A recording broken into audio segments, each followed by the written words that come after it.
I'll send everyone a link so you can rewatch it because, as you guys know from training with me, I'm gonna cram your brains full of information today, and it's hard to retain. So, just to start, does anyone have any questions at all about what's going on with their dogs that are not like, how do I get them to stop barking at their dogs? Because we're gonna actually physically go over that kind of stuff today. But more like in-home questions or issues you guys might be having. Lively. Okay, well I'll get the party started then. So this is a group, just so everyone knows, these are all board and trains. So everyone in this group is like kind of more of a graduated trained dog. So, oh, does anyone want a pen and paper to write anything down? I gave them all one. You got it? Everyone got one? The video was great for going back and looking at stuff, so if you don't want to write stuff down, that video will be uploaded. But you guys all know kind of that really strict schedule that I gave everyone when they came home from a board and train, and that looked, for the most part, not everyone, but pretty much everyone that I train with, that looks like kind of work crate, right?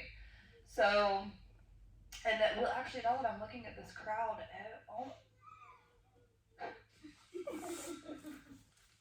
we're getting serenaded. Everyone in this group also has really young dogs. In fact, I think everyone in this group's under, how old's Charlie now? 2? He's still a baby in our eyes. Yeah, Buffy's the only one in here that's an adult, fully adult dog.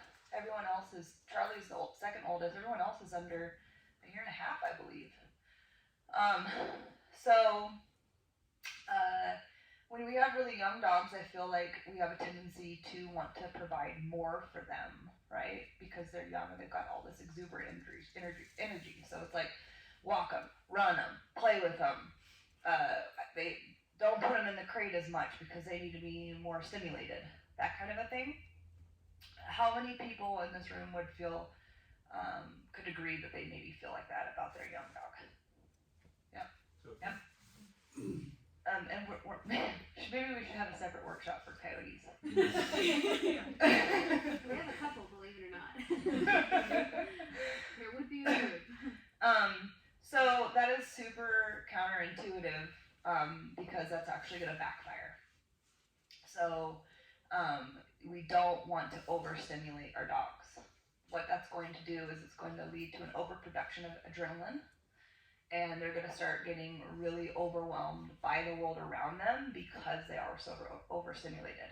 So we want to keep their world small but their minds stimulated, right? We do want to keep working them and keep the edge off, prevent them from feeling hyperactive and kind of crazy. But if we go too big and we kind of get into this pace where we're constantly keeping them occupied, what we're going to do is build endurance for that.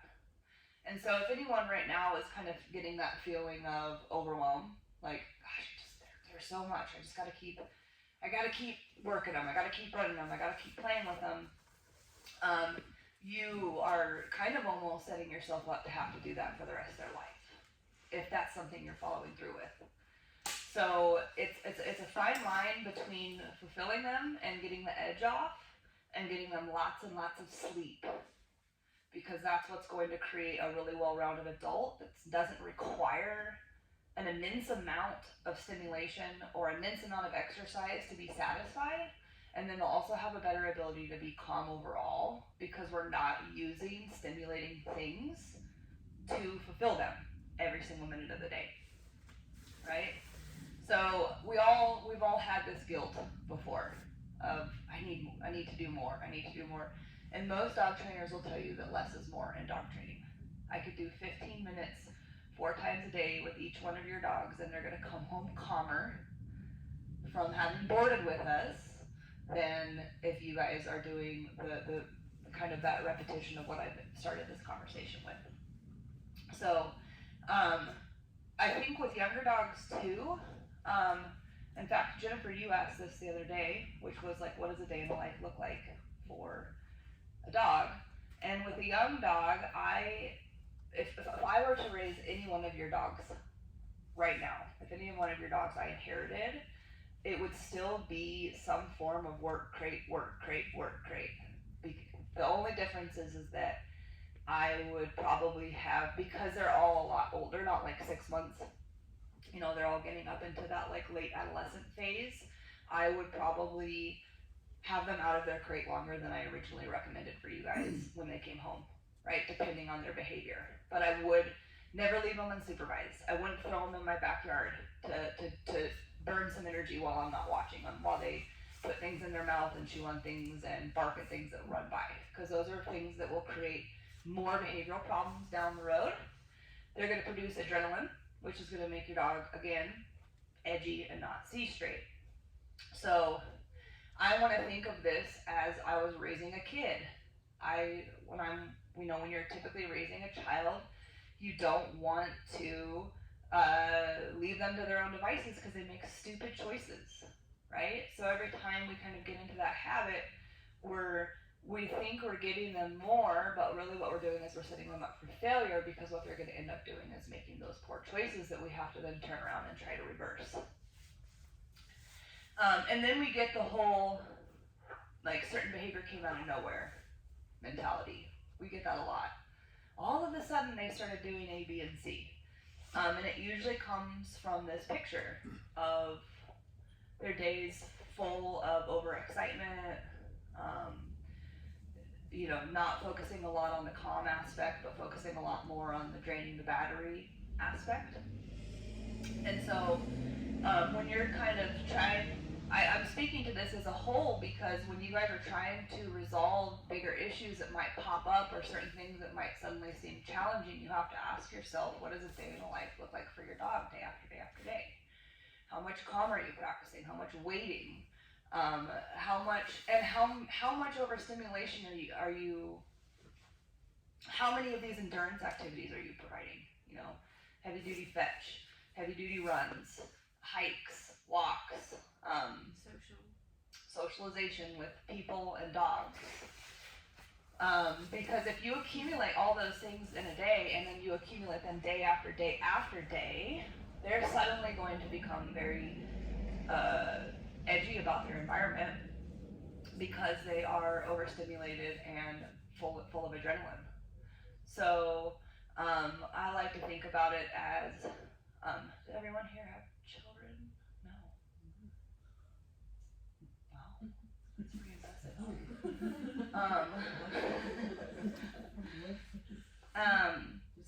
But as you can imagine, a child, or some of you that do have children, when you like take them, say, to like an amusement park, and you've been there for 3 days, usually by the end of that 3-day weekend you want to kill them, because they're so jacked up and there's not as many rules and boundaries, and you're kind of getting sugar fed to them all day. Throwing a fit.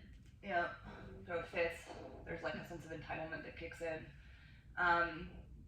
And so that's kind of the equivalent to me of a dog that's kind of becoming an endurance junkie, because we're feeling guilty, and we're feeling like we need to kind of provide these like high intensity, overexcited activities with them all the time to drain their battery.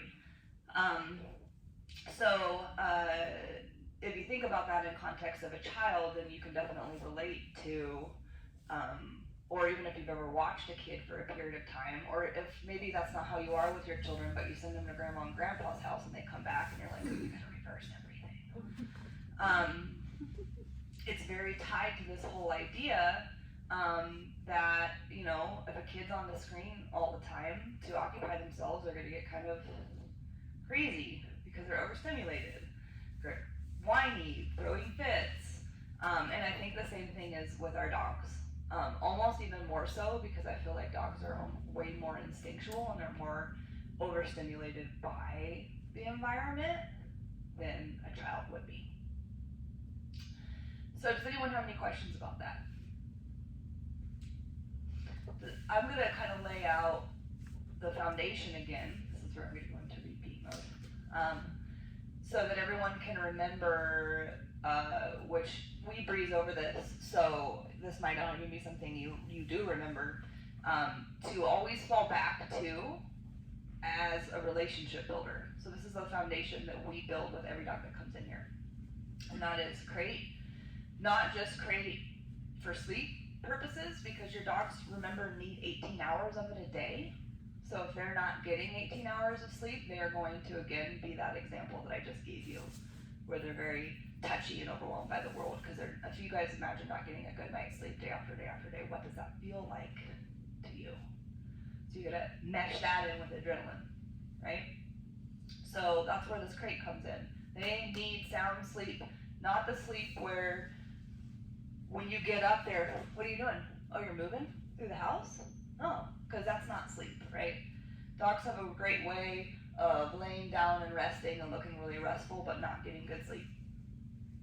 So we really need to make sure that dogs are getting 18 hours of sound sleep a day. That is their species. They all do that. They all need that. So if they're not getting it, you're going to get, and especially if it accumulates day after day, you're going to get a dog that's going to become suspicious of their environment. Or there's a lot of different side effects to that. Overexcitement about the environment. Anxiety. Mm-hmm.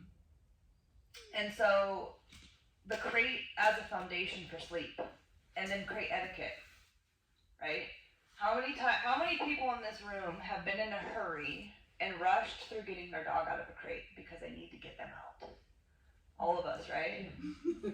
Did you want to kill Dakota after that? Yeah. I never want to kill my dog every day. One step every day. Or every hour. Kendall's like incognito. Not me.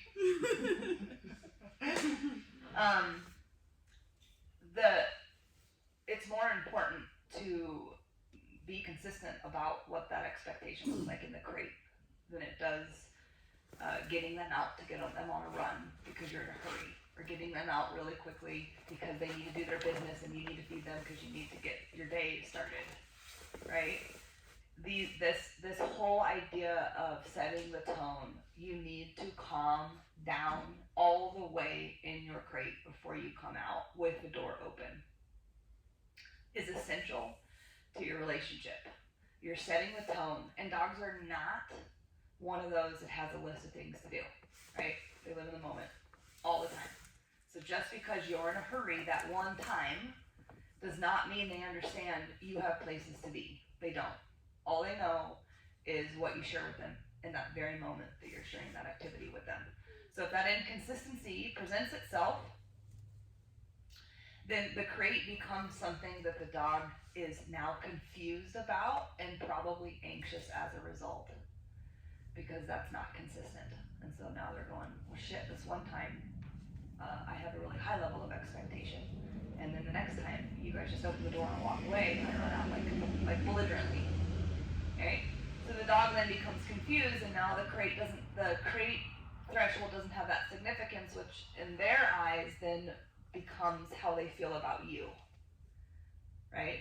So if they feel about you like you're not going to be consistent, and there is a source of excitement that plays into a dog coming out of their crate, right?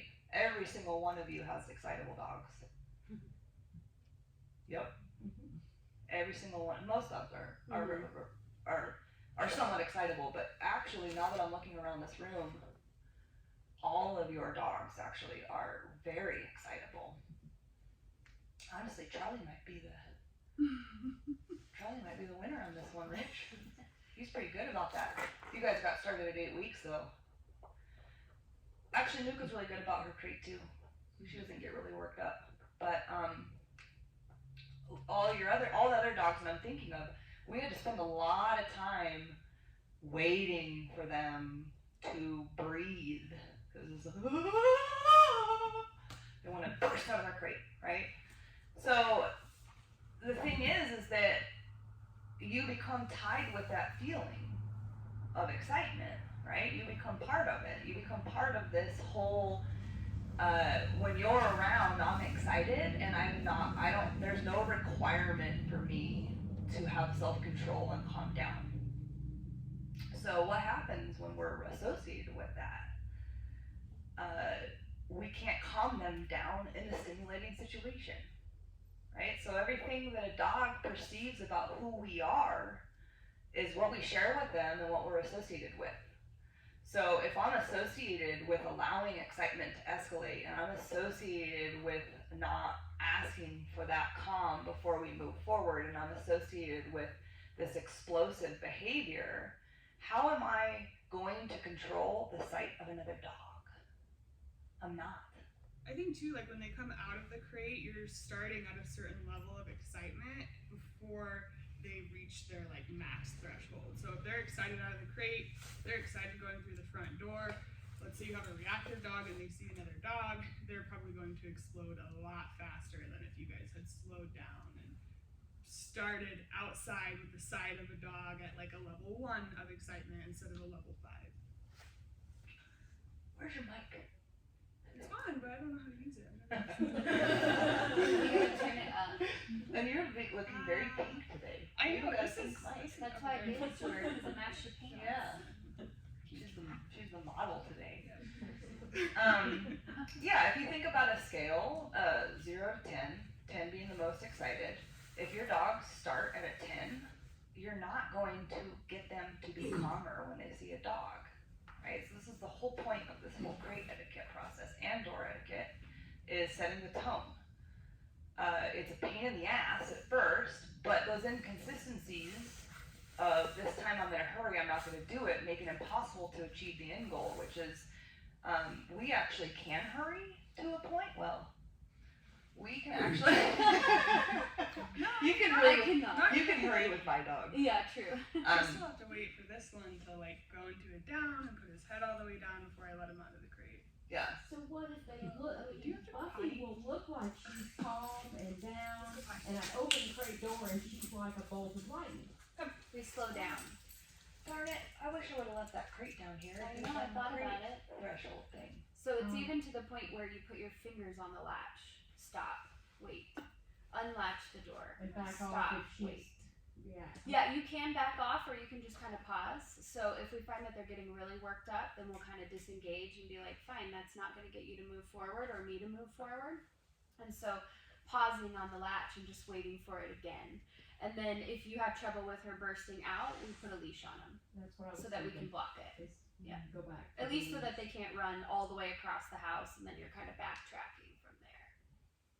Yeah, we do a lot of, especially for dogs who are very excitable. We'll do even a moment where we do a self-soothing process outside the crate, which Right is outside. basically like what you guys probably have to do almost all the time with Dakota, because that's like the majority of her time here is us just waiting for her. It's like, oh, 20 minutes. Yeah. Sweet. Yeah, for us it's not so much the crate. It's like once we get out the door near the car, Oh. Yeah. that's when we gotta spend the time. It's like, alright, if we're supposed to leave somewhere and be there in 30 minutes, we gotta do 20 minutes of walking around by the car, walking around the front door. And it's usually only if we're both going. If it's just me or just him, she's fine. Yeah. But when we're all going, She's very intelligent. She Very is. intelligent. She's She reading knows, all like, of our if thoughts you're right now. Training around the car or if you're actually going oh, we somewhere. went through training. She knows. She knows what? You're full She of knows the shit. difference. Like if they're Oh, when they're off really? the car but they're not really going anywhere. That's what I was gonna recommend. She's a mind Go around the reader. block doesn't work. Talk about Yeah, instinct. park the car down the street and then walk to the Oh, she car. knows when the remote's in her hands or not. Oh Oh, yeah. the remote's on the counter? See ya. Yeah. Yeah.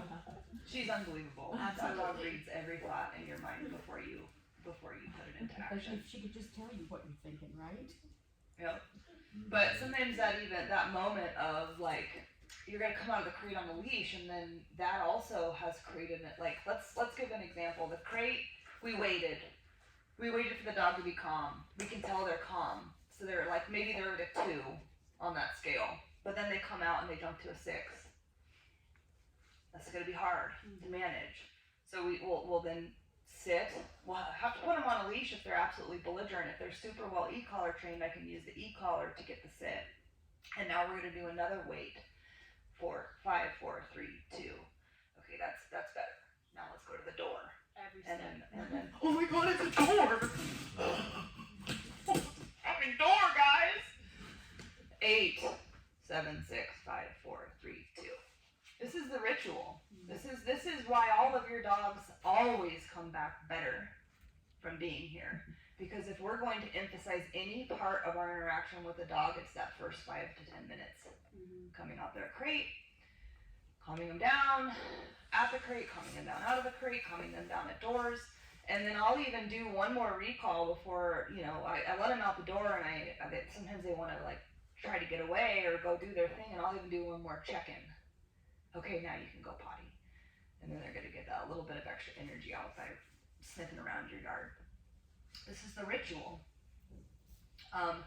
If this is not something that's happening every time that you're getting them out of the crate, you're setting yourself up to have a more challenging day and have less success, like on the walks or like if a guest were to come over, because they're now very over aroused. So this is something to keep in mind for the rest of your dog's lives. This is not even something that's just a period of time. You can go back to this whenever your dog starts to show any level of regression, right? So, I rescued a dog before I moved to this property. He's very high strung, very high energy. Actually, maybe when I got him, he may have actually been harder than all your dogs. Absolutely. Alice was batshit crazy. Yeah. And he was really, really good right before I moved to this property. But when I moved to this property, I started all over again. Like he was brand new.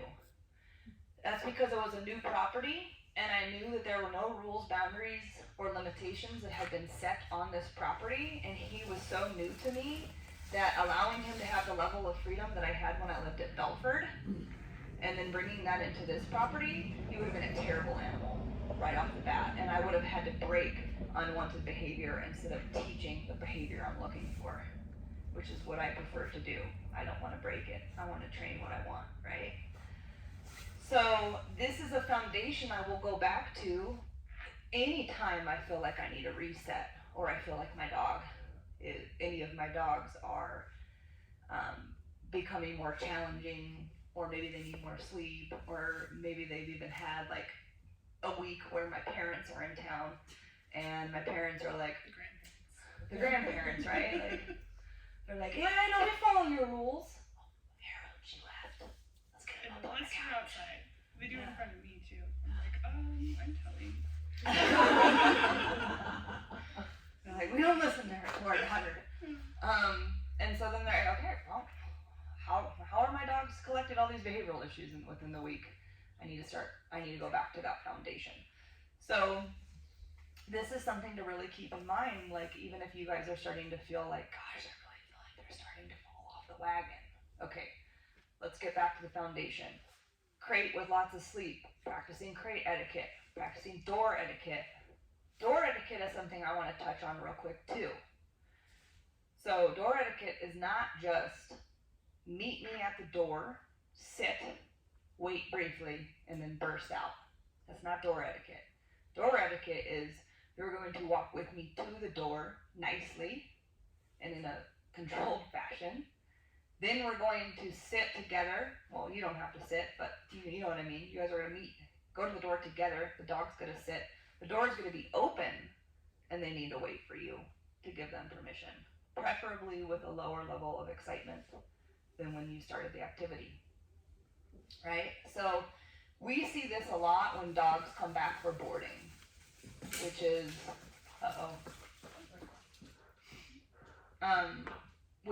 what we see a lot when we come back, your dogs come back for boarding, is maybe not even that they don't understand the crate and the door. That might still actually be something that they're really good at, but they all want to beat us to the door. They all want to run to the door first.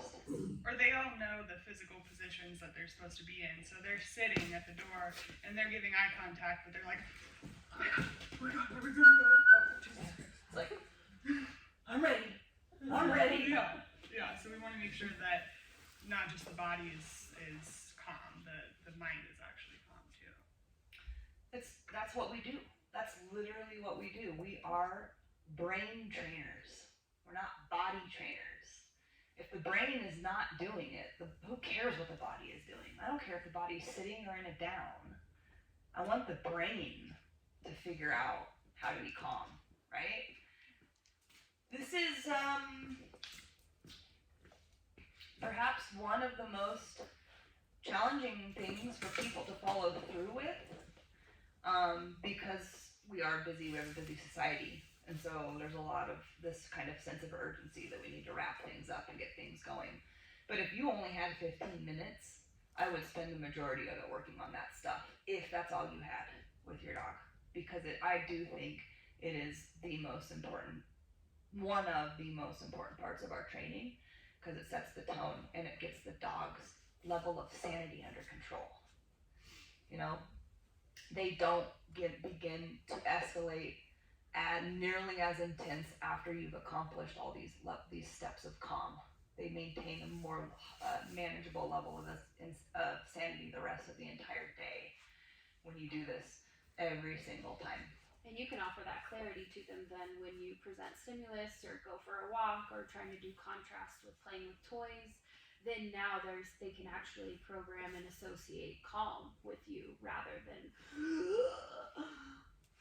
I think it's important to remember too, like anytime you go somewhere new with your dog, like a new hiking trail, or let's say you're actually traveling with them, going back to this foundation can be a necessary component of translating their behavior. So just because they behave really well at home and they behave really well at the park that you like to go to, doesn't mean they're going to behave in a different area. So remember that, like, slowing down at all of these new locations and going back to that foundation will be key in translating these new environments.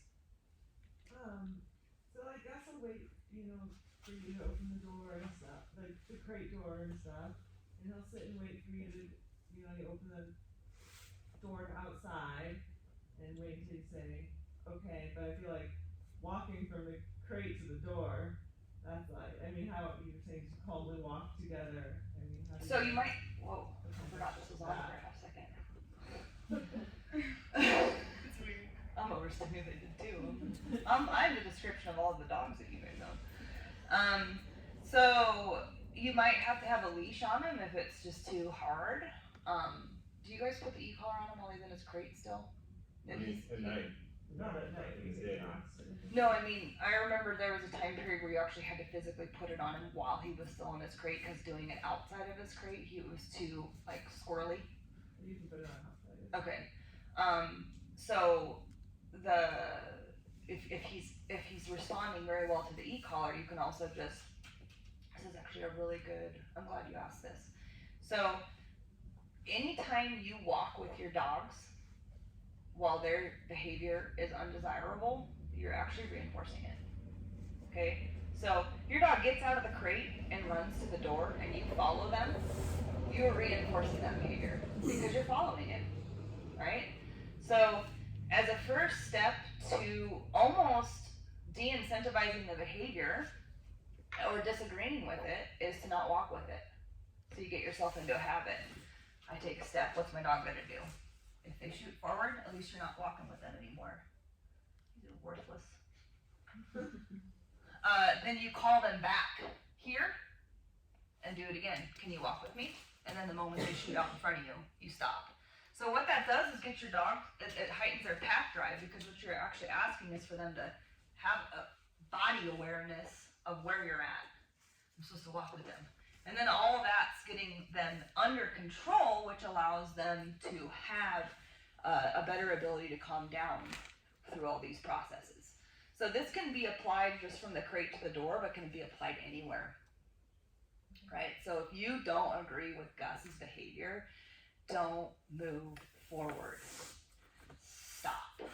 And then you have a variety of commands that you can choose from to redirect whatever it is you're not in agreement with. Come here. Let's go. Go the other way. Place. If you have a place board nearby and you need to wind them down a little bit. So that could be, and I'm kind of surprised because isn't his crate and the door 2 feet from each other? Oh, we moved it. Okay. To in our living room. Oh, okay. In the corner of our living room. So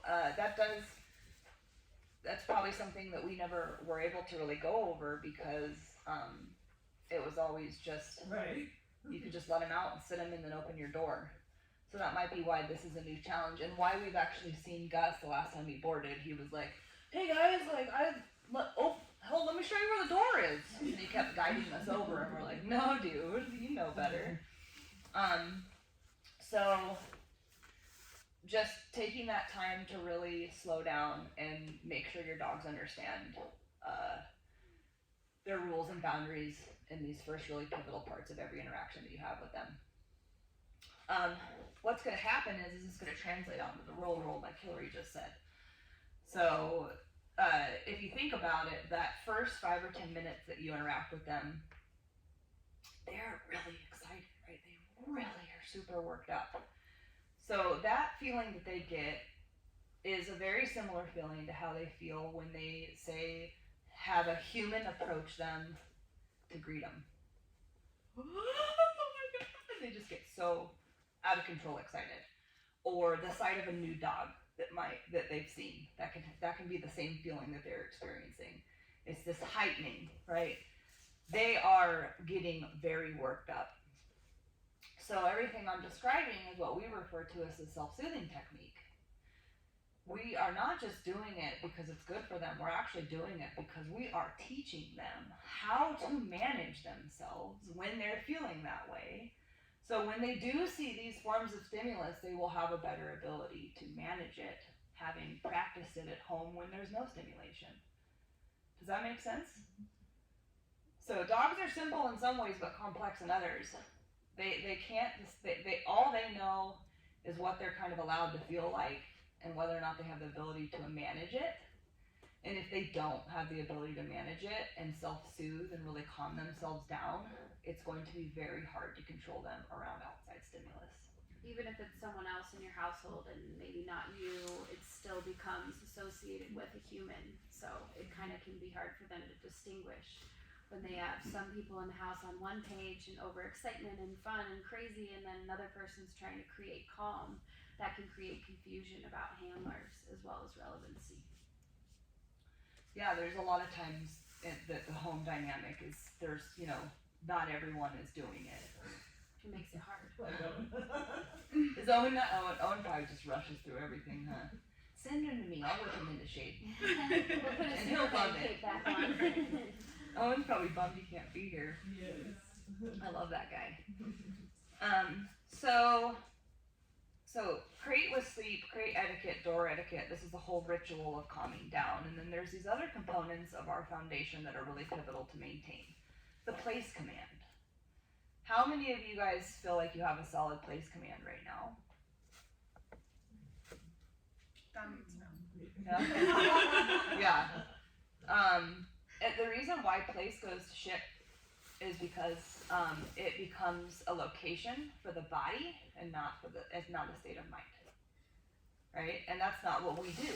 We don't train a dog how to be on a place physically. We actually train them how to be on a place mentally. It's their zen spot. It's supposed to be where they go when they feel really calm, And so a lot of the times we use it as a crate replacement, and we use it when we're not feeling like we want to be attentive to the dog, thinking that they are so sound on it that they're just going to have be compliant. And then before you know it, they've gotten off, and we don't know how long they've been off, and we have to reset them. Or they just in general don't take it seriously, and it's just kind of like they're, kind of going through the motions. And so the place command is really supposed to be this kind of like, this is your spot in the home. This is where you can feel safe. This is where you can feel calm.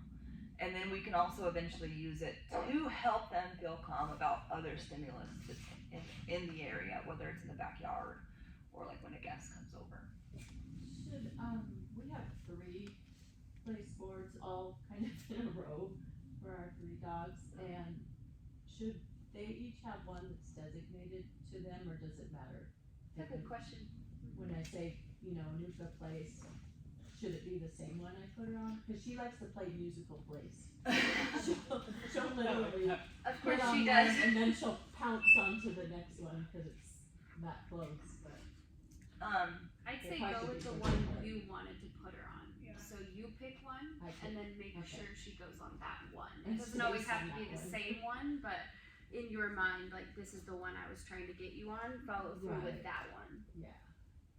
Yeah, that's something we even see in like with the pack when we're trying to work a dog and we say place and they're like they try to like sneak over to another one like Yeah, she's good at it's that. good enough. It might help to move the place boards a little bit away from each other if it's harder for her at first. Confusing, yeah. Yeah. She pounces on it and then it slides across the wooden floor. Okay. Oh, Nika. So glue it to the floor. Exclamation mark. Gumption. So, I mean, how we put them on place, that can be something that we're training too. So if every time we put them on place, the place board is sliding, maybe we need to take them back off and show them how to get up calmly instead of like just allowing that to happen. Right. Yeah, and getting off place too, like you had to do that with Blue. Yeah.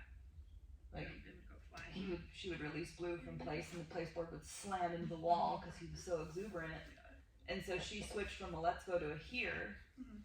So that instead of saying let's go and then she would get actually kind of almost move into Blue and say here and then he would get off and then immediately get into that position. So it allowed for a little bit more self-control and getting off of place. Same thing going out of the crate actually. So for Gus, getting from point A to point B is so hard. So you might, instead of doing a let's go out of the crate, you might do a here and take one step. If he gets out of here, repeat that command so that he knows that coming out of the crate is healing and there's no putting your nose on the ground and there's no moving forward. It's very formal.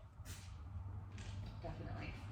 So there's some ways if you guys are feeling like the place command is not where it should be, you might have to backtrack and kind of start breaking it down for them where you're putting them on and releasing them, putting them on and releasing them so they start to remember that they're supposed to stay until you give them permission to get off.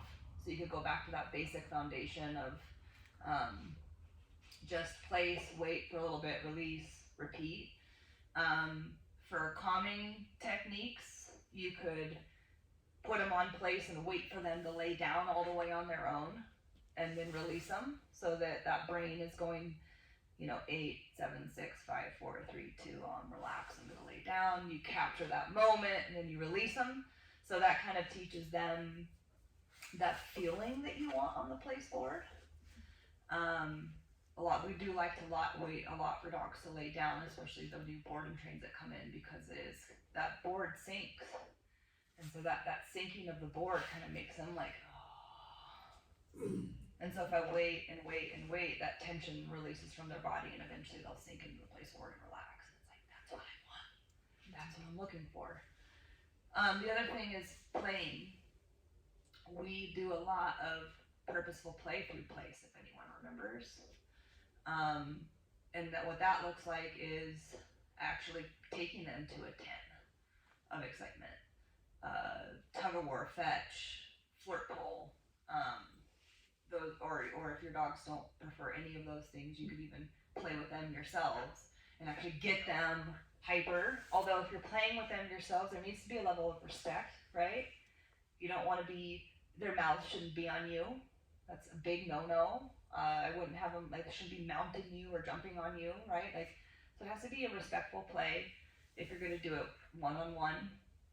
And then you play for 60 seconds or 2 minutes, and then you put them on their place board, and then you let that whole self-soothing process happen.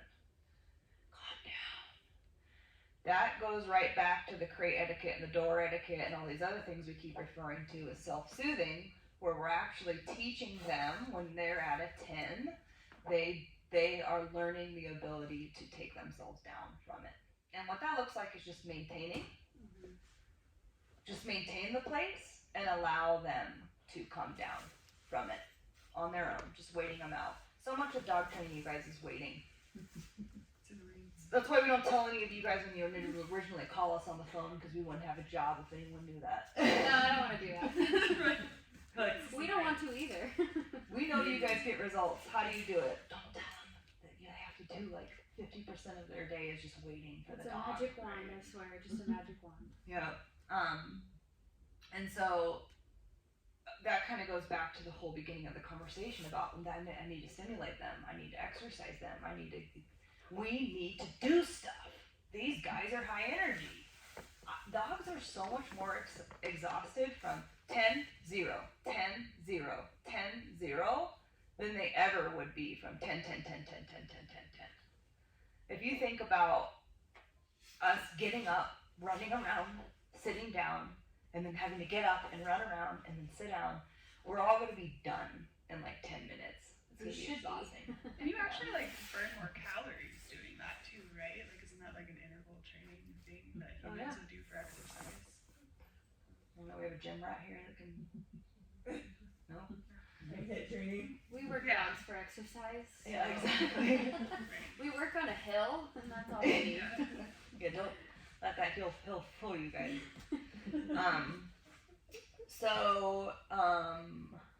Yeah, that you don't have to play 20 minutes of fetch that makes them look and appear like they have what we refer to as an adrenaline crash. Like they're just like dying from exhaustion. You can actually exhaust them in a way where you are satisfying the body, you are playing, you are having fun, but then there's a self-soothing aspect where they have to learn how to go from a 10 to a 0. And that is not just exhausting mentally, but it prevents that kind of endurance junkie that we keep talking about.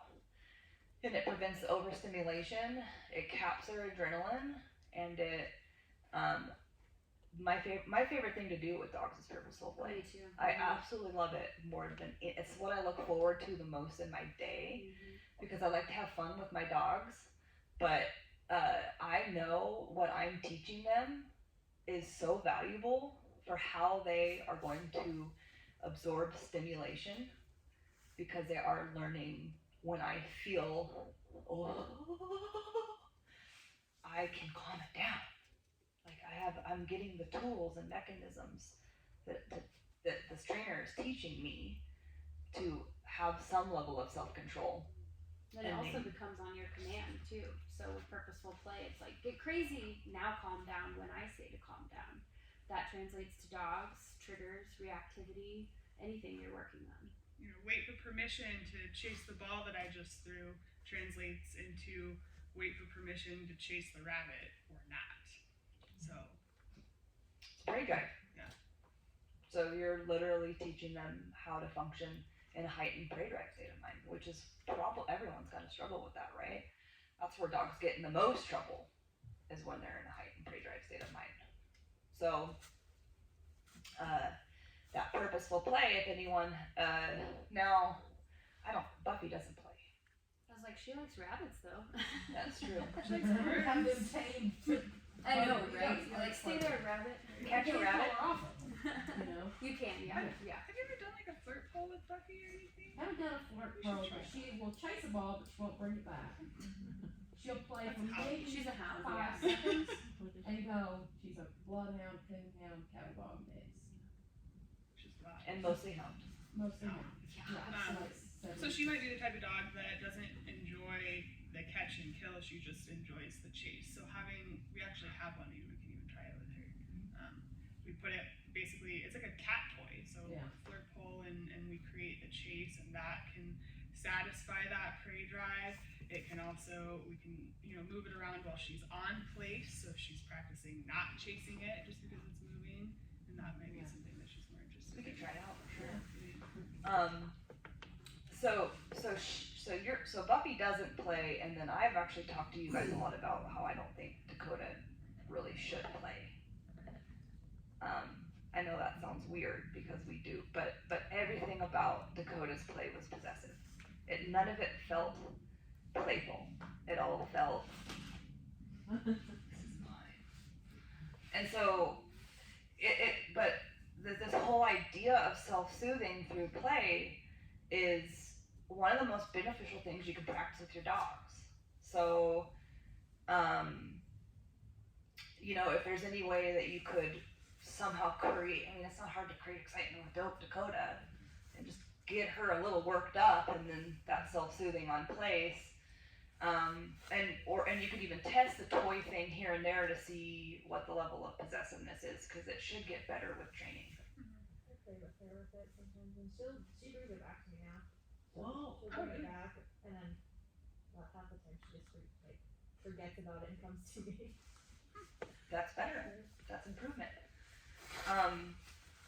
Everyone else's dogs are very, very playful, very prey-driven, and so if you're not adding that self-soothing component to your play, it's going to be very challenging to control them in the outside world.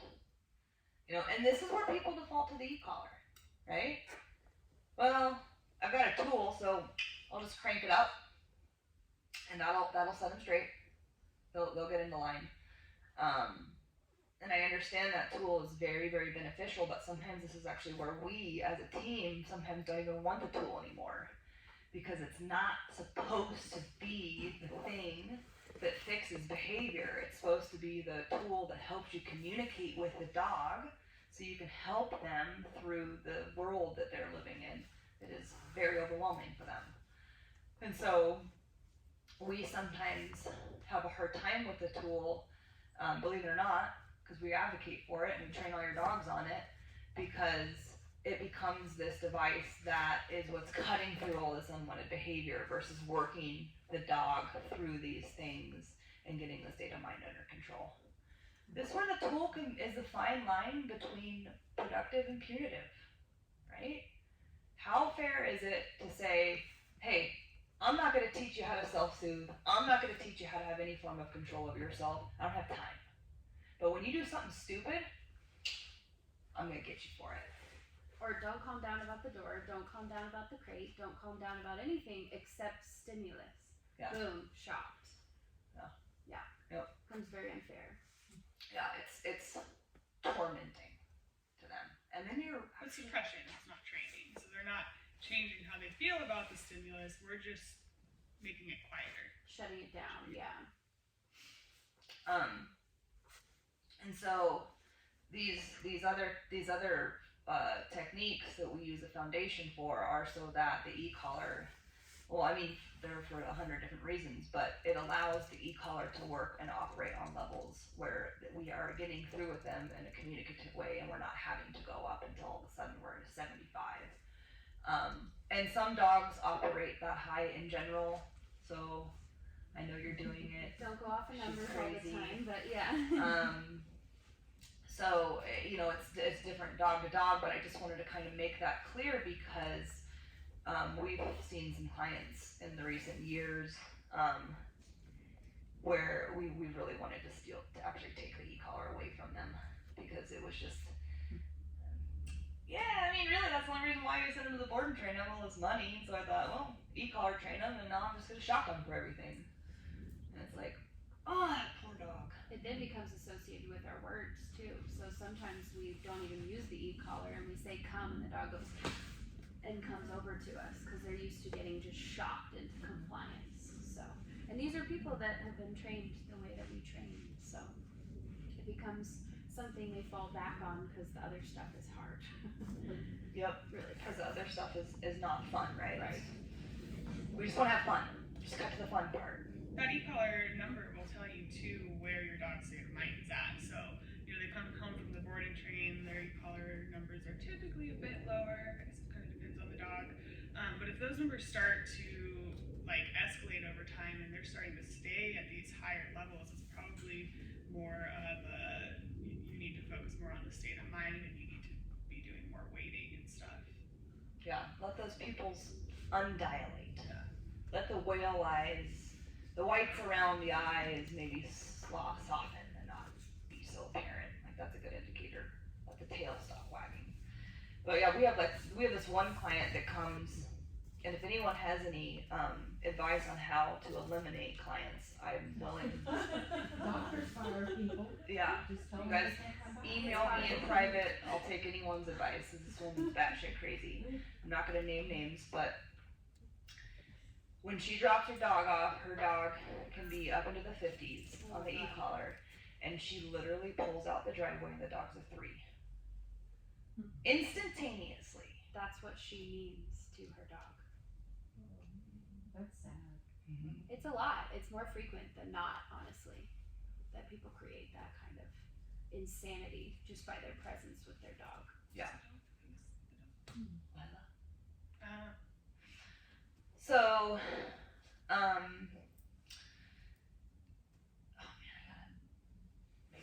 too unlisted. Well, maybe should we chunk out of the middle? Yeah, exactly. It's gonna be edited. We're just all of a sudden in different spots. It is 11:50. Nothing happened. So you can find it. Yeah, there you go. Okay, so what are we talking about? E-collar, barometer. The e-collar is a barometer for the brain. It's absolutely going to tell you how stimulated they are about whatever it is that's going on. So if you're working your dog at really high numbers, that means whatever scenario that you're in at that moment in time is a highly stimulating thing. The numbers are lower in the house, that makes sense. It's not as stimulating. A guest comes over, they shoot up into the 70s, there you go. That's how the guest feels. So the e-collar is a barometer for the brain, so it allows us to kind of determine how they feel about certain forms of stimulus. And then it also gives us a barometer for how they're feeling about their human in low level situations, right? So if we grab the e-collar and it's a 3 and you grab the e-collar and it's a 36, that's an indication that there's not a lot of waiting, there's not a lot of calming down, you're very associated with this heightened state of mind, you're very associated with excitement. And so the dog just being next to you feels over aroused, right? What is that? How do you fix that? You wait more. Take one step and see if their numbers shoot up. So if you go from the crate and they're 6 and you get to the door and they're 30, that's the part where you need to slow down. And that's usually the part everyone's in the biggest rush over, right? Gotta get them out, gotta get them on a walk, gotta get them out on a run. You're just creating endurance at that point if you're not taking the time to work on the state of mind first.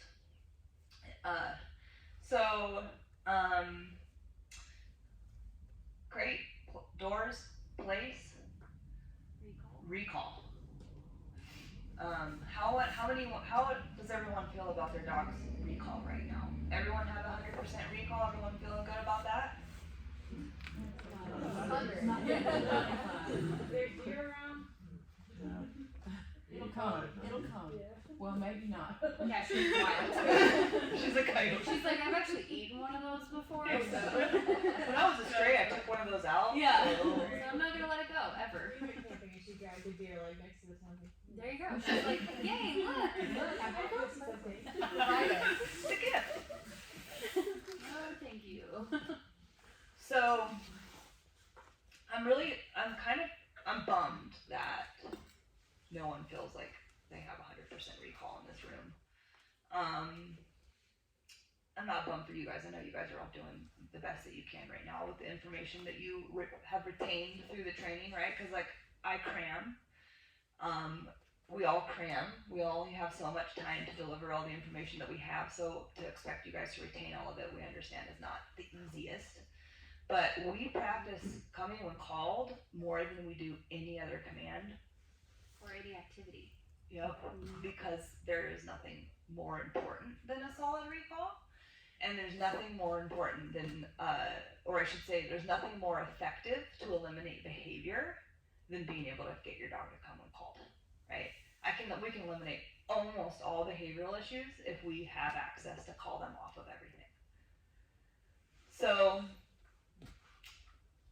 if that's something that you're not feeling as strong right now, there will be entire working sessions that we spend where all we do is put the dog in a situation where with a line on, if they're not ready to be off leash yet, or in a fenced area off leash if you're feeling confident.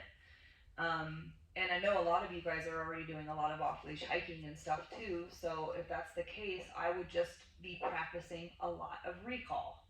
It doesn't always have to be when there's stimulation, especially if you're doing an off-leash hike. Like I would definitely recommend practicing it regularly without stimulation if it's an off-leash hike, so that you're preparing them for that expectation when like the rabbit does run by. Instead of saying, "Oh, I'm not going to recall them at all until the rabbit pops up." Now we're at a disadvantage already, right? But if you guys are looking for things to do with your dog at home, looking for ways to maintain the training and create that really solid relationship, what I would recommend is that you start putting your dogs in situations even around your property, preferably with a line at first, where you are just practicing getting them to come off things, right? So I want to use you, Kelly, for an example, because your dogs have free access to your backyard, right? Well, I mean, you have a huge backyard and your dogs run around your backyard, is just intermittently practicing calling them. Yeah, like while we're out there, because they're not out there when we're not. You guys have this like huge backyard and it's got this great, like almost 360 viewpoint of everything that's going on in your neighborhood. So it's like 15 minutes of every time you see Nico, like alerting to things, practicing calling them off of it. Or another really good activity you could practice is that stupid fence line that you live next to. Is putting him on a line, and every time he is at the fence, you back up all the way to the end of your line and call him. And you just practice recalling him off that. That would be a good thing for Gus. Gus likes to move forward at stuff, right? He's really powerful and strong, and he can handle a lot of e-collar pressure. So, he wants to gravitate towards that smell, I'm gonna back up and recall him, right? Because you guys, smells are really hard to call dogs off of. That's our hardest. Practice this in yeah, your games hard. too. Like if you're, doing scent work with food or you're playing with a toy, like while your dog is doing let's go or heel, like just randomly throw something out because they're probably gonna want to chase it and then call them back. And I think that it can be beneficial when we're practicing calling them off of things that maybe they can have access to. So while you recalled really well off of that, now you can go get it. So it's not always calling off of these things that they are never gonna get to see, like the deer or the neighbor's dog or whatever. That's like, I don't know, like another dog's pee. Well, he's not. He's going back. Yeah, we can't train that. It's like your train is Yeah, shuts us we off don't. completely. It's like I can like be dancing like in front of him, go crazy, and you wouldn't even look up. He's No, just that's like, absolutely true that they actually cannot Yeah. when it Yeah. comes to yeah. sex drive. It's like, Yeah. oh my We don't god. do sex drive here. Balls? You guys just have to We can't do write that. that one up. Another couple weeks. Yep. Nice. Are you guys And then- counting down? Yeah. We should make a little chain that we cut off one each. We should, like a Christmas advent. Exactly. Yeah. Rich behind you can vouch that he had the same issue. He has a large chocolate lab that was very hard to call off smells because he kept him intact for almost a year and a half, actually, about a year and 4 months, which is great because Charlie's huge, so he needed that. But oh my goodness. But it takes about 3 months after they're neutered to notice a difference. So just to give you a heads up, that those hormones do have to leave the system. But you guys, you gotta animal biology across species. There's no control in sex drive. That is innate. So hang in there. You'll Keep get doing through it. it. Yeah, keep doing it because Yeah. it'll get easier. Mm-hmm. But yeah, you can set it up in games. You could be, but because the more you do it, the more reinforcement you have. But I prefer to do it off of whatever it is I'm working the dog through. So if you just go on a casual walk, and then all of a sudden something pops up, great opportunity to back up to the end of your line and recall them, especially if they're fixated. It only can work if they're fixated. If you start to back up to the end of your line and your dog goes, "Where are you going?" then that means your dog is not really that fixated on that. So it also gives you kind of a barometer for the level of fixation. How much does this fence line bother Miko? A lot. A ton, right? So I can actually use a whole 15-minute session to just do that. I don't have to walk by the fence. I don't have to necessarily say that today's the day I'm going to force you through this. We're going to do it. You're going to get over it. Instead, I can use a 15-minute session to practice the recall, and guess what I'm going to do at the same time? I'm going to desensitize him for how he feels about it. I am going to then teach him that he has a choice between feeling like that about the fence or staying next to me nice and calm. And that contrast, if you do it over all these different things that pop up in your neighborhood, that contrast that you create will eventually, over time, if you're consistent about it, teach them where it feels best, and that is going to become a choice they make. And associated with you too. So Yeah. then you can become the calm, which feels really cool. Yeah, if we're like, I gotta get by this fence line, and we like bum rush it, Mm-hmm. we are part of the chaos, right? Because we're actually allowing the chaos to infiltrate how we feel so that we rush through it. That was me. I was like, I'm calm. This doesn't bother me at all. Just keep walking, and my dogs were like, no, you're not. Yeah. They were freaked out. So one thing, this is a little bit unrelated, but I just wanted to point this out really quick. So I don't know if anybody has noticed that he's like whining under his breath a little bit, and this is actually challenging for him. So usually, place like he would just fall asleep. However, because this is challenging for him, I'm gonna actually go crate him, and I think this is something that is really important for you all to keep in mind, that just because your dog is on place does not mean that they are not being stimulated and that they are not being worked. So if I go out and take him from this to go out and try to work him and do a prey drive activity, I'm probably gonna overstimulate him. So just point Yeah. that out. It's a good example. This but- could also be I do need to because go it's crate you cold. because it's hard. I actually Whoa, ow, that Sorry. hurt. I actually think it is because we've been doing scent work in here, which is Oh. a fully prey drive based activity, and we need to do more pack drive in here. So, like with Buffy, and I have her off leash, she's running through the sage, I recall her, then I usually just really quickly let her go again. Would it be a good practice to make her sit or stay right there with me for 3 or 4 minutes before I release her again to go run and jump and play? Absolutely. Okay. What does your recall look like? Do you have her sit when you recall her, or And Gosh, if it's she cold gets in real here. close, we're good. maybe? So yeah, that needs to be worked on cause she's sort of, I've let her get haphazard with recall is if she's close enough, she's good. Mhm. And then I'll let her go again. Buffy needs a full commitment. absolutely. Yeah. We when every We're time she very comes here, particular. we actually have to leave a line on her the first few days whenever she comes because she doesn't want to fully commit to the recall. Right, For us. she wants to get 3 feet away, Mhm. 2 feet, And or sit with her butt towards you. And You know, say, Wag a tail. yeah, she like loses control of her hind end that looks like it's gonna run away. You're like, all right, we're gonna wait a little longer. So yeah, I think that would be a really good idea. And then also another great thing to do is to actually start to practice off leash healing. You're gonna walk in a heel with Yeah, me. I For was 3 or 4 looking, months, that was one of the things that it's like, okay, so how do you get started on You that? put a line back on her. Yeah, and you don't walk with them when they don't walk with you, right? So you take a couple steps forward, she shoots out, you stop, call her back here. Remind her, but get her into the habit of seeing you disengage when she disengages from you. You know, get her into a habit of actually noticing, Mom won't walk with me when I'm in front of her. How does she see you as like, she's out in front, you know? Well, that's the big thing, right? Like, do you want to be the handler? Yeah, I was like, I'll be the dog. You want to be the dog? I'm going to be the dog or the handler. So, I'm going to give you a typical client, right? So, you're going to be the dog. Oh, they're in front. At what point was she in front? Right away. Right away, right? But we go, God, I just want to get on this walk. Right? So instead, it's, oh, here. Let's try that again. Let's go.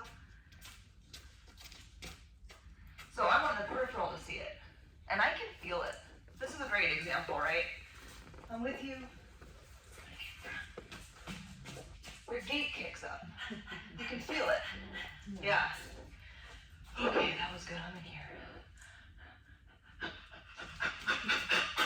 You know, they give up. Yeah. That's Charlie. So I think the big thing is that, like, say Gus comes from the board and train, he's really highly walkable. So you guys are doing these walks, and then all of a sudden it starts to get off track, and then that kind of unravels as to how did this begin, and how do I get it back? And that is by being really attentive to where your dog is in terms of you, and really make sure that you're taking that time to set that expectation of, I will not walk with you when you're in front of me, even if that means having to backtrack and not do your full walk anymore. And that consistency, what it will create in the long run is a dog who doesn't do it, right? We might have to maintain or readdress it here and there. I know you're excited, back up. But it won't be to the point where you're having to stop and reset and all that kind of stuff. And there's kind of a difference if they're like just kind of trying to trot in front of you but continue to walk. That's a good time to like reset them and bring them back into heel.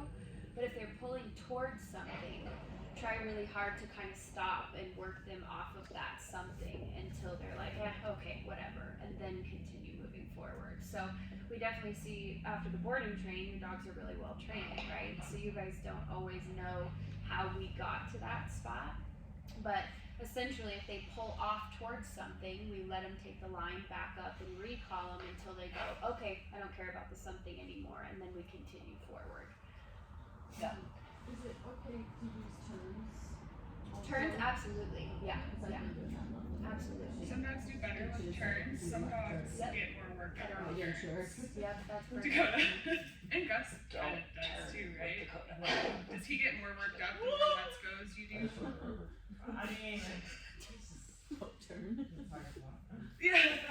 like I thought like you like I'll restart so many times and I'm just like, oh Sometimes my I feel god, like it like, takes forever it's to so get rough. Yeah, so maybe just don't have a Yeah, plan to yeah, walk I'm for a worried while, about it. so that he's Yeah. not like, we're gonna go on this path, you know? Right. Go back And- into the And you might also notice slowing down with crate doors and stuff changes it. will help, because that's how we set the tone, right? I know it's getting cold. Well, we got a couple more topics, and then we'll get to, we gotta get walking. I'm like, I'm even losing brain cells over here. I'm cold.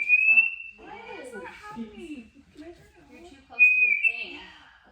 I'm sorry.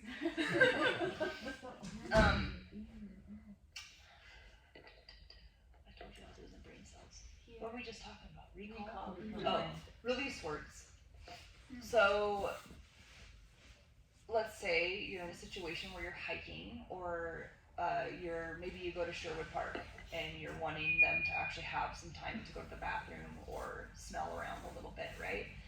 There can be it can be confusing when you're saying I want them in a here to not have some sort of release word to indicate now it's actually okay that they're in front of you.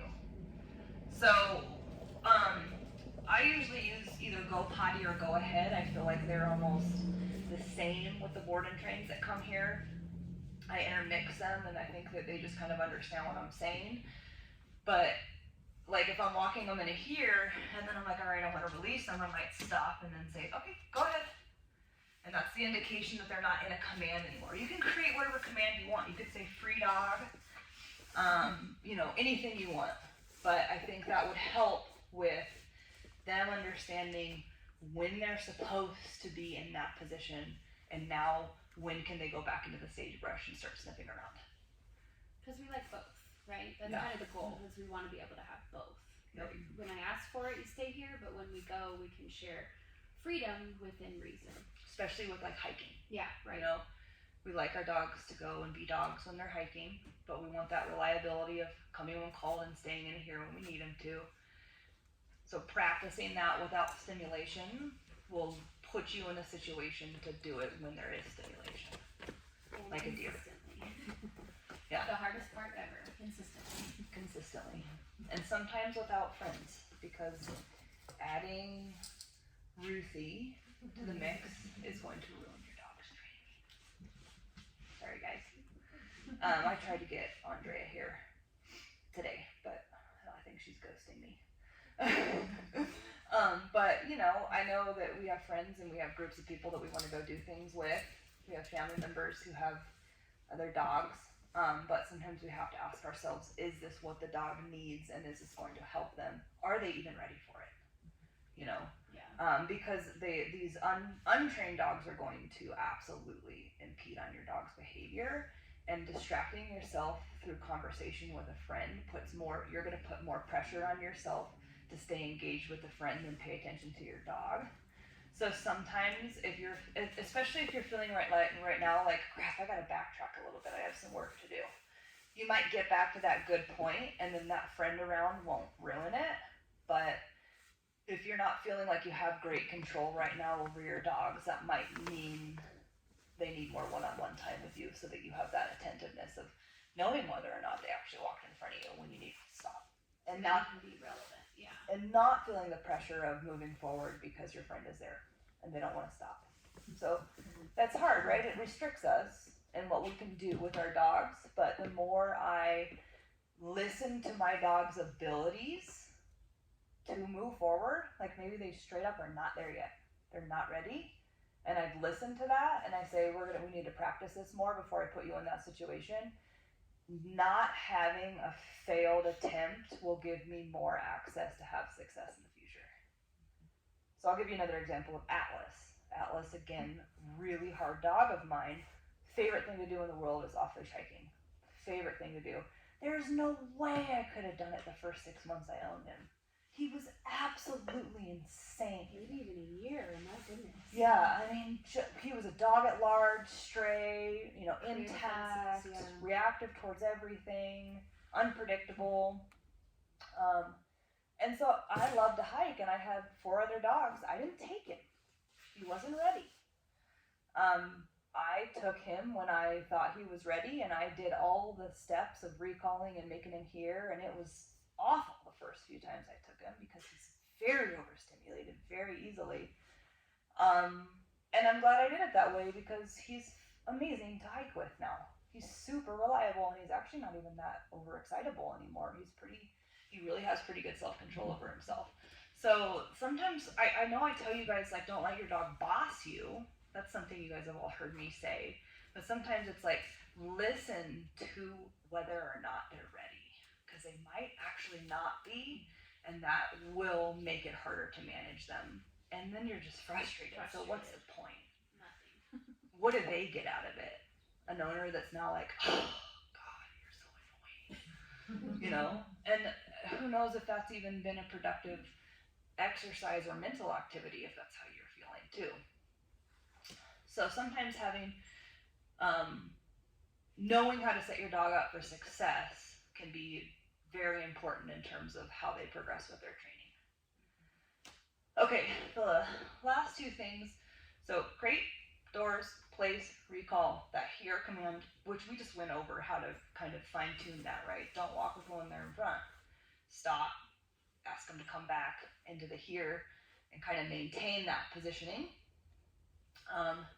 And then the other thing that I've added to the most important part of our foundation is personal space. I've added that because unfortunately, there's just absolutely no way of truly being in control of your dog if they're in control of your personal space. There just isn't. So, Rich, would you like to be the example for this activity? Rich has been with me, since like my 2nd or 3rd year of business with Kuna and Stein. Multiple houses. Yeah.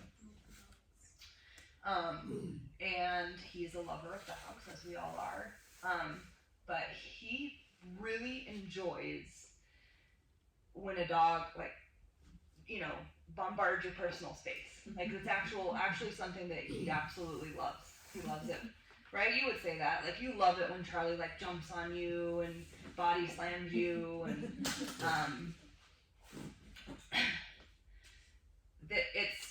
it's one of those things where if that's something that's going to be allowed, then there has to be a recognition of that the dog is in control of the situation.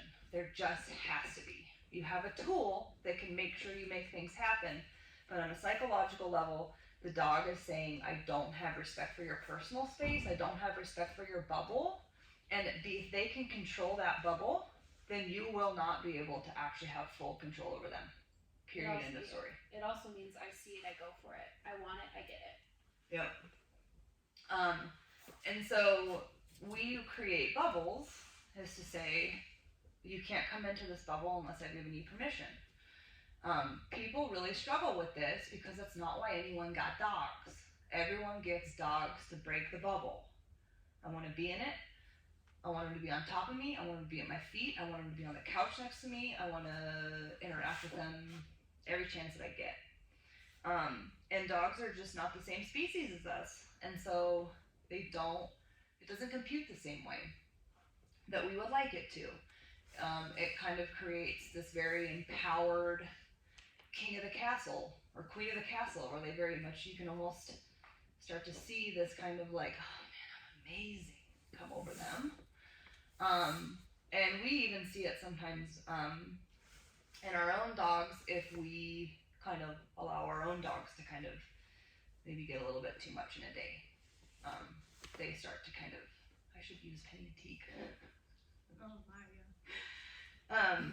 So my two 15-year-old dogs, unfortunately, both got diagnosed with kidney failure recently. So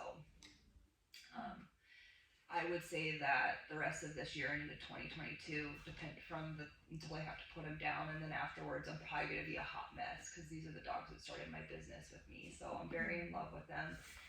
And when I got their diagnosis, all the rules and boundaries are out the window, right? Whatever you want, you get. And that also goes for my personal space. You want me to pet you? Get on up in here, right? We've only got so much time together. I don't know, if I think about how I would want my final days of life to be, it would probably be less about rules, boundaries, and limitations, a little bit more about indulging in all the things that I love and want, right? So that's what I think when I look at them. Like, listen, you guys have been perfect for me your whole lives. Do whatever the hell you want. And they are. They're getting into the kitchen, they're getting into the kibble. They don't come and call. Are you deaf now? No.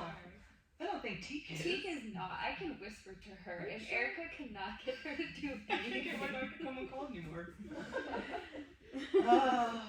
And I don't care. I'm like, whatever. Do whatever you want. Your little kitchen boundary thing you set up. I have to block my kitchen off now because I can't call them out of the kitchen. They won't listen to me. You 15 guys, years they're old. 15. Yeah. And I have created a structured world where I've been in control of these dogs from the beginning. It doesn't matter how long you've been doing it, the rules still apply. And I am giving you guys all to do this, permission to do this while your dogs get older, because let's face it, why would we do it when they're, on their way out? But they almost have dementia even, and it's translating. They're just entitled now. They are queens of the castle. They don't have to do shit to earn anything, and then that's translating into, well, I guess this is all mine. Yep. I've smelled that. I can't walk, but it's still mine. Right. And so I think that's a great example, although painful to talk about, because even in these older years of life, that's how it translates. And I could not do that with a younger dog. It's not healthy for them to feel that way. It's not healthy for me to have a relationship with the dog in that way, but also all of you guys are looking for better control over your dogs. Every single one of you wants this well-rounded picture. And so if you're not doing that side of it with the personal space thing, they can't help it. It's just their psychology. They're just being reinforced that they're these queens of the castle or kings of the castle. And it just automatically translates into, I do what I want. And so when you go to access their brain in a situation where you don't want it, you're going to have to be very tool reliant if you're going to try to have access to their brain, because they're not going to take you seriously in those situations. They've proven it inside the home over and over and over again. So I just want to go over real quick how you can have your cake and eat it too, because we all want to love on our dogs. Is that bossy conversation of pet me or let me outside, or just that kind of I'm coming up to you, and is not I want affection. I know that it might be perceived that way, but that is testing you, challenging the hierarchy. Where are we at? Stepping on a doormat. Yeah, like you still to serve me? Yeah, right. Yeah, okay, great. I was just making sure. Just wanted to make sure that the hierarchy was still in the same position it was 5 minutes ago when I did this. And you reinforce it through affection. So we create this bubble around us, and this is where place becomes a wonderful tool, right? Because then we don't have to control it so much. We can just say place. But if they're free and they're not on place, and they have this free roam, is to actually get them used to this bubble around you, and it's got to be a very big bubble. A few feet where they don't have access to that until you've actually invited them in. And now that does not look like I'm 3 feet away. Because that's the same thing as what the example I gave with Leah just a second ago. That's still asking. So it would be more like when they're doing the things that are warranted for the affection, like laying down nicely, or just being cute and snuggling, coming when called. You can do it when you're doing purposeful play and they've done good stuff. Using your affection to reinforce all the things that you like, reinforcing affection to reinforce the state of mind that you know is going to set them up for the highest level of success, and making it permission based so that they still have the same amount of respect that you're looking for outside the home, right? Because that's what you all want, is this better control outside the home. So you got to start with your bubble. This is going to translate into how they socialize with other animals and people. So now people is a little bit of a different story, because people's energy will impede on how your dog responds. So, is going to get your dog to jump. Oh my God, they're so cute! Is going to get your dog to squirm and wiggle. So outside people are hard to control, right? But how your dog socializes with you, you will teach them to socialize with others. So, if Charlie is allowed to jump and push you and body slam you, he will feel like he can do that to any dog that he socializes with. Which is very rude in their language. And can get them attacked. Yes. And we have seen that with Charlie here with our dogs. We have to manage him socially now because he is very disrespectful when he plays. And he gets it, because you guys usually board for like a week. So usually about towards the end, all of a sudden we start to see Charlie get a little bit more appropriate about that. He'll try to mount, he'll body slam, he'll try to get over the top and dominate. Because jumping on you is a dominating thing. It's a domination, it's not I love you, it's disrespectful. They don't jump on each other, right? You don't see dogs jump on each other. That's because it's inappropriate. So when they're doing it to you, it's more like a hierarchy thing, like I'm in charge of you. And if they feel very comfortable doing it, then what you're going to see in the socialization is the head over the back shoulder, right? Because that's how they dominate each other, is they put their head over the top of the other shoulder. And that's what Charlie does with all the new dogs that he meets. He gets over the top. He's huge too, so it's not even hard for him. He gets over the top of, mommy, I'm in charge. So, you can see it would make sense that because they learned socialization through their own species in a pack by engaging. Just because you're humans doesn't mean you're part of the pack. You're still the pack member, right? So preferably the pack leader. And so they are learning these social cues through their humans, because that's who their pack is. So it will start to translate into these real life situations. So I mean, I kind of get like wanting to roughhouse with your dogs. Like I've got pit bulls, like I'm that type of person too. I don't do it because I know what it can create in my dogs. However, I will take that need of mine and I'll put it into playing with a tug or something. So like we're wrestling, but my dogs are not wrestling me. They're wrestling with the toy, so it doesn't turn into biting on my arms or jumping up on my shoulders type of thing. So you can still kind of have that enjoyment of like the wrestling behavior, but use it in training, use it to create purposeful play and contrast instead. So, that permission-based aspect too, not only does it reinforce all the behaviors you want, but it will still allow you to have that moment of, oh, I just love you and I just want to pet on you. That's why I got you to begin with. And then, real quick, and then we're gonna get to work. Alright, these stupid things. So, what does your touch mean when you do it? And what does it create in your dog, right? So you've invited them in, you're giving them love, and all of a sudden, I'm just gonna act like Dakota. All of a sudden,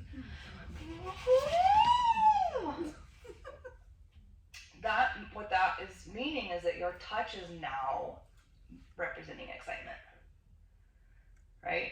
So if I touch my dogs and they break their command, I touch my dogs and they start to get so worked up that they have to stand up or move. I touch my dogs and then they go have to grab a toy and put it in their mouth. My touch represents excitement. And if I represent excitement, how am I supposed to influence calm when they see a dog? I can't, because I actually mean the excitement. So it's like, I feel like dogs are here on earth to teach us all the highest form of self-control imaginable. In your brain, not just in your body. Yeah. Because people will sit there and go, oh my god, Mm-hmm. on the inside.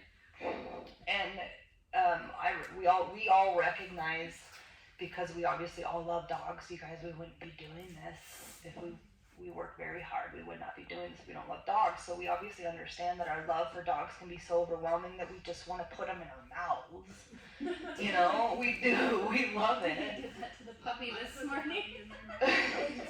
See, we just you guys are so freaking cute, and all of you guys have really good looking dogs too, right? So it's just like, oh my god, they're so freaking cute.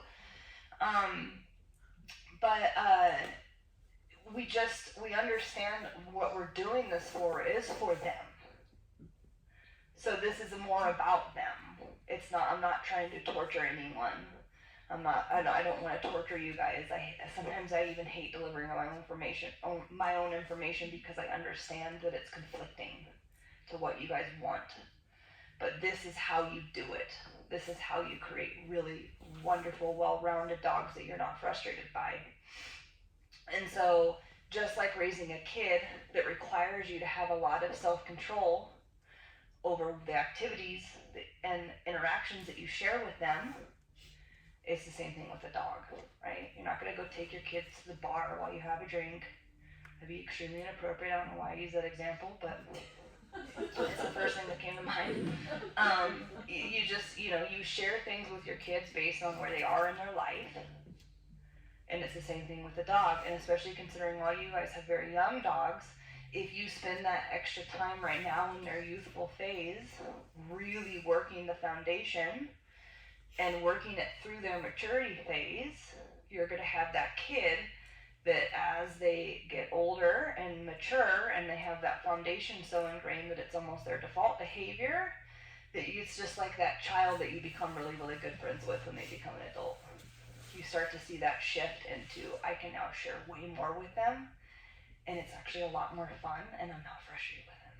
And if you touch them appropriately, eventually your touch means calm, which becomes really cool too, because then you can touch them and calm them down rather than work them up and do the opposite. I forgot we were talking about that.